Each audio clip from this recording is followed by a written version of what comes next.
to do exactly that, and in fact we should be doing exactly that. Now, the other way is through public accounts, of course, and that's after the fact. So we'd be talking about whether it was appropriate to be issuing these bonds in public accounts way after the fact. So that's not an appropriate place for us to be doing it either.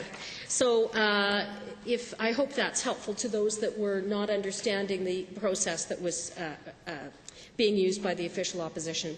So I do want to demarcate the difference between a visioning exercise, marketing, which we also have heard some members use, and a business case. And I was really looking for the business case of why these bonds would be a good way for the government to be embracing debt, to be knowingly entering into a position of debt for infrastructure. So the motion before us does clearly indicate that the monies would be used for infrastructure. Good, fair enough. But this government has already reached its limit that it set out for itself and that its members all supported in the budget. It said it would go to no more than $1.1 billion of debt, and they've done that already. So to now embark upon a second series of debt, to take on additional debt beyond what the government has already allocated itself in the last budget, in the budget that we're in, is, I think, problematic.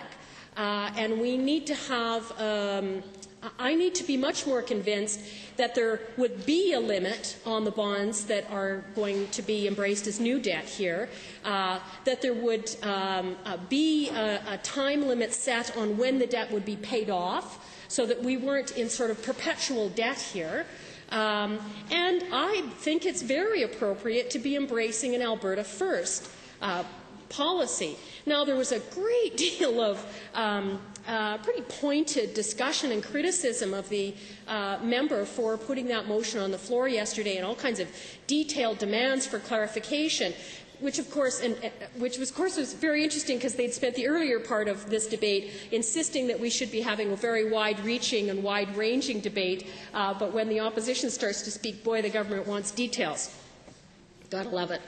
But I think that we do. I think it's very appropriate that we say, if we are going to get into debt, and Albertans, we will owe, the government will owe Albertans that money. That's what this is all about. It's about debt. I think it's more than appropriate to say that we have an Alberta First policy. Now, of course, you have to be reasonable with all of that, and you're not going to say, you know, we would take an Alberta company even if they're a terrible company just because they're an Alberta company. Of course you're not going to do that. And nobody here would be suggesting that you would.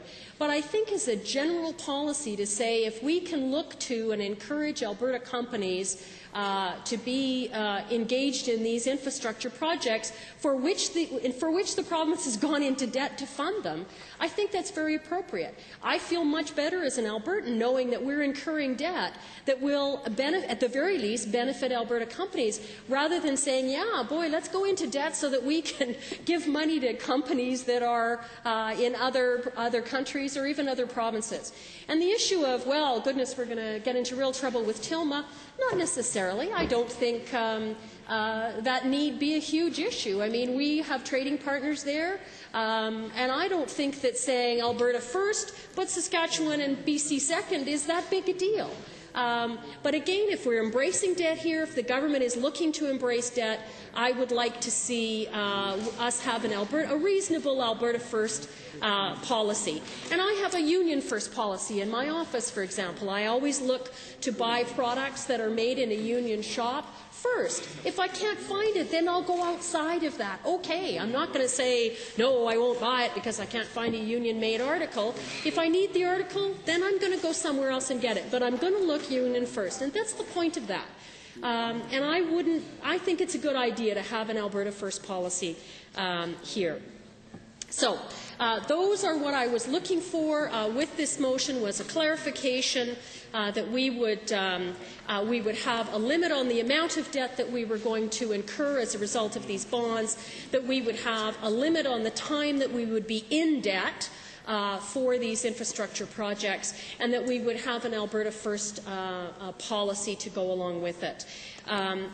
I'm not comfortable with the looseness of and the lack of detail that are in the motion, and I'm not comfortable because I don't see another opportunity. Member Standing Order 29-2A is now